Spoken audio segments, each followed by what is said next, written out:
walking wobbly or whatever back to the sidelines, or they might have to come get them. Now, we wouldn't do anything dirty to anybody, like take their knees out or anything like that. But if somebody tried to take your knees out, you're going to retaliate. Right. Generally, what we try to do is we try to knock them out.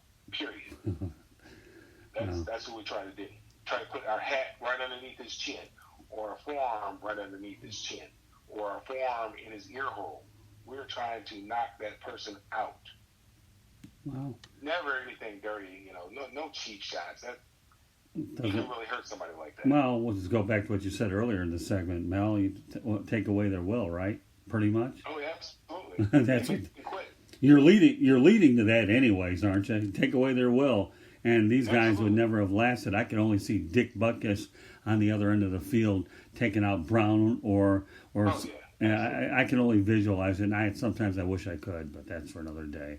So now you live in Atlanta, and the Braves are in the postseason. So is the town excited about where the Braves are? They've gone through the full rebuild, and obviously from what I hear, they play in a beautiful park, SunTrust Park. So let's talk about the Atlanta Braves.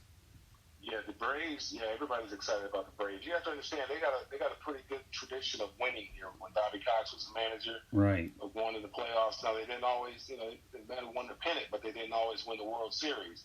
I think they might have won, a couple World Series when Bobby Cox was here. But they had great pitching. When we had great pitching here with Tommy Maddox and Glavine and Schmaltz had some great pitching.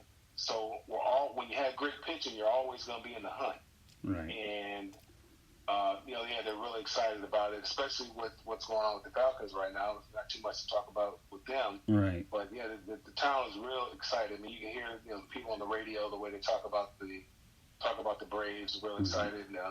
And the fans go crazy for it. I mean, I'm looking forward to it as well. I'll probably get out there and catch a game or two. If they get an opportunity to square up against my Dodgers, I'll definitely go out there. Oh, I can only imagine that. So, all right, let's talk about the Braves for a moment, okay? I know they won one World Series, and they've been to a few World Series and against the Yankees, so they definitely played against the top competition. But I think they won, from what I remember, 13 straight division titles, which is probably a record I don't see anybody breaking. And the fact that they won a World Series out of it, I think they lost one World Series to the Minnesota Twins when Jack Morris went 10 innings to beat them in that 1-0 classic against John Smoltz. And, of course, their epic battles with the Yankees. And Bobby Cox, obviously, is the tremendous manager. So, I can only imagine if they play against the Dodgers, who are you rooting for? Dodgers. I'm a Dodgers fan. Okay. Gotta ask. Okay. I'm a LA kid. I know. I was born in LA, so I'm a Dodgers and the Lakers. Okay. But I do like the Yankees. Now, when the Dodgers and the Yankees play, it's tough because it's just something about the pinstripes and right. George Steinbrenner. Watching Reggie Jackson play up there and Dave Winfield. I've always been a fan of the Yankees. I've always liked the Yankees. I mean, I think people like winners, other than the Patriots. For whatever reason, people don't like Patriots, but I like winners. Well, I know you have a little bit. I know you have a little Detroit blood on you, but what are your thoughts about the Detroit Tigers despite the rebuild? Do you still have some compassion for them? I feel bad for them. I did go to a game this year when they played the Tigers. Right. And the Tigers were up, and I ended up leaving early. And by the time I got to the car, I think the Tigers ended up losing. Yeah, well, at least you quit while they were ahead. Yep. Oh, all right. So now we're talking about the Atlanta Falcons. They've begun. They're now 1-3. They'll have a tough test in Houston against the Texans 2-2. So you were telling me earlier when we spoke today that the Falcons fans are unrealistic. Losing their offensive coordinator was a big deal. Yeah, I guess anytime you lose Kyle Shanahan, that's a big deal. Yeah, when I say they're unrealistic, I mean they act like they've been winning all the time. Right. Like maybe the Cowboys or the Patriots or the Steelers. Right. They act like they've been playing at a high level ever since the franchise has been in existence, and that's just not the case. They're no different than us, than our Detroit fans. We Detroit fans every year we have high hopes, but at the end of the year we know that something's going to happen, and we're not going to the Super Bowl. Right. And we're probably not going to make the playoffs. And if we do make the playoffs, we probably won't win a game. So we're realistic with our expectations in Detroit.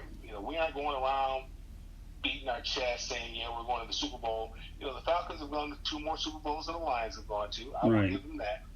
They went to the Super Bowl a couple of years ago, and I said this. I would listen to talk radio, and I stopped listening to it because I don't know what these people think about. They don't understand.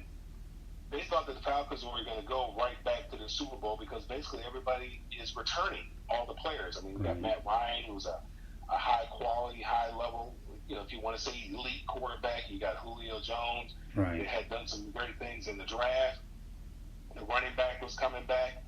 The defense was coming back. But the one key thing that they don't understand is that offensive coordinator. Well, yeah. Matt Ryan had an outstanding year that year. Devontae, I can't think of his name, the running back. Devontae Freeman, I believe. Devontae Freeman, right. He had a great year running the ball because that scheme, that zone blocking scheme, it's very difficult to teach. Right. It's very difficult to teach. And if you don't have somebody in there who's on you about it every day with your footwork and so forth and so on, it's very difficult to replicate. So when they lost offensive coordinator, I knew it was going to be difficult. It was going to be difficult for Matt Ryan, and it was going to be difficult for that running game. So they have not been able to run the football the same way that they did back the year that they went to the Super Bowl. And that makes it much more difficult for Matt Ryan. And now you got to really rely on Matt Ryan. That makes it harder. That makes the passing game that much harder when you can't run the football. Yeah, let me add to your point too, Mel, because you bring up a great one. Steve Sarkisian was a joke, and Dirk Cutter, I can't see him doing a whole lot better either. But I want to go. Here's the big picture of where I'm going with this, okay, Mel? You know what the difference is, whether a quarterback is a bust or not? Yeah, the system that he's in. Well, but the offensive coordinator and the head coach always changing. And again, that relates to your point with the system, Mel. It really does. You cannot get away with a constant instability from the head coach and the offensive coordinator. I will say this, and I know a lot of people will disagree with me. I don't care. For those individuals that want to contact me about my points, you can contact me at southfloridatribune@gmail.com. Attention, Scott Morganroth. Joey Harrington was drafted by the Lions a while back as a 3rd pick. And when you continue to go ahead and change coaches and coordinators, that's what, in my opinion, led him to be a bust. I really believe that, and you can't start with Marty Morningwood, and then you can't start with Steve Mariucci and keep changing the coordinators. You just can't do it. And if you do, then who are you trying to kid? So. And that's why the Steelers have been so successful. They've had three coaches in my lifetime. Yeah, well. And they all had the same type of philosophy. Right. The Steelers is about playing defense, running the football. Right. So they all had the same type of philosophy. Now, when you firing the coach is not always the answer. Right. Sometimes, because most coaches, they don't participate in bringing in the players. They may have conversations about it, but they don't get the last word on what player makes the roster. So if the coach is not getting the proper players to run his system, then the team is not going to be successful. You're talking about the Lions. They went from who was it, Bobby Ross, who was coaching there. They drafted a big old lineman, right, 330-pound lineman. Then they bring in Morningway. They don't want big 300-pound Well, linemen you had because Gary. they're running the West Coast offense. Right. So all of a sudden, this guy here, Aaron Gibson, he's 330 pounds. Right. You spent a first-round draft pick on him because you got a new coach coming in and he runs a kind of scheme. All those players that he drafted are no good. We can't do anything true. with them. So you got to restock the cabinet again. Well, by the time he's catching his stride, maybe you get rid of him and you bring in somebody else. And then this guy has another philosophy. And so all those people that you drafted, they don't work for this. They don't work for this guy. Right. Oh, that's true. Once he starts getting his players in there again, maybe, and they might be catching their stride a little bit, then you get rid of him. Right. But right now they want Dan Quinn's head on a platter. They want his head. Let me 3 years ago, they were talking about Dan Quinn, how great a coach he was. Right. And that's how quickly tides turn. I mean, this guy took the team to the Super Bowl. Right. That's how quickly it turns. Well, let me give you one example that makes your point bigger than life. Okay, maybe that's a pretty stressed thing to say, but think about this for a moment, Mel, because we got another 2 minutes or so to go.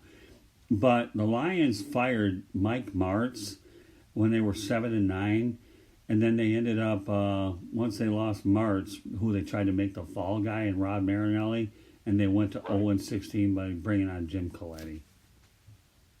Tell me that one. Explain that one to me. Well, I mean, that's another problem when you talk about. I mean, all these retreads. Right.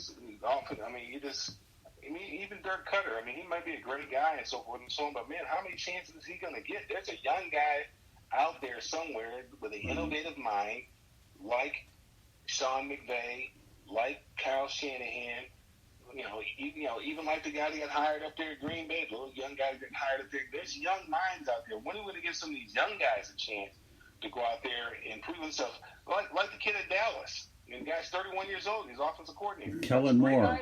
Kellen Moore, my man, an undrafted free agent out of Boise State, started with the Lions. I was skeptical about it, but I saw the first couple games like, this guy's okay. Yeah, well, that's okay. Jerry does seem to uncover some of these guys, but we'll talk about that. We have another minute to go.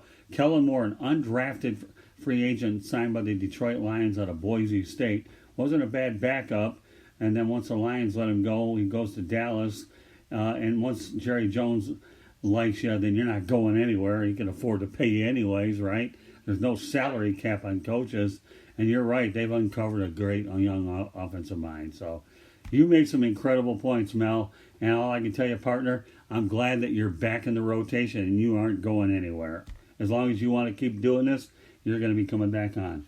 How do you like that? I look forward to it. Oh, me too. I like you. Definitely make me think, and you certainly. I don't have to worry about talking, but you definitely keep the juices and the wheels turning. And when I talk about wheels turning, since we have Detroit roots, it's very appropriate, isn't it, Mel Farr? Absolutely. It gives me an opportunity to get some of these thoughts out of my head because most of the time, me and my brother, we don't talk much about football. We talk a little bit about it, but most of the time when I listen to talk radio, I keep these kind of thoughts in my head. And just like, man, because I don't call on the radio shows. I don't do anything like that. Well, I'm not going to argue with anybody. Well, guess what? Because you just said that, okay, you earned yourself some more airtime. So stand by the phone. I will find a way to get you in if I have to expand this show by another 30 minutes on the front end, because one of the things I am contemplating doing is, even though we're running 8 to 10 at the moment, I haven't ruled out the possibility of going from 7:30 to 10 or 8 to 10:30. We'll make sure you're not past your bedtime. So just a little something to think about it. Okay, Mel? Sounds good. But I'll give you the opportunity to spit it out, and you'll be talking some college. So, all right, Mel, thank you for being on the program, and I'll be in touch with you next day or so to set up your next time. Okay, buddy? All right, sounds good. Thank you. Thank you for being on, Mel. Mel Farr Jr., everybody, on the Sports Exchange. All right. With that said, Mel Farr makes a lot of very interesting points. And when I talk about interesting points, okay, we're talking about an old school guy that's been there and done that and has gone out there and played the game. And those are the kind of guys I like to bring on. Just an update here for you. In the National League wild card game, the Milwaukee Brewers have a 3-1 lead over the Washington Nationals. We are looking at the top of the fifth inning over at Nationals Park in our nation's capital. With that said, on deck, okay, will be Damon Knight, and he is calling in here on the South Florida Tribune Network hotline. And we want to welcome Damon Knight to the program. Damon, welcome to the South Florida Tribune Network. You are on the Sports Exchange. How are you, Damon? I'm doing good, Scoop. How you doing? I'm doing great. Yes, folks, I am revered as Scoop. A lot of people like to mention it, like Damon's boss, Aaliyah Nicholas. And I don't know if Damon's ever met Gus Panelidis. Have you ever met Gus at all? No, how you doing, Gus? Good. Well, then these guys made that name famous, and now you get to bring it on live radio. So, Damon, I know we have a couple things we're going to talk about, but I want everybody to, since this is your first visit on the program, tell me what you are aspiring to do. I know you've become a columnist for the South Florida Tribune, but tell everybody what you're doing now with the radio station and your contributions to the South Florida Tribune. Well, Scoop, I'm currently a board operator for the WMUC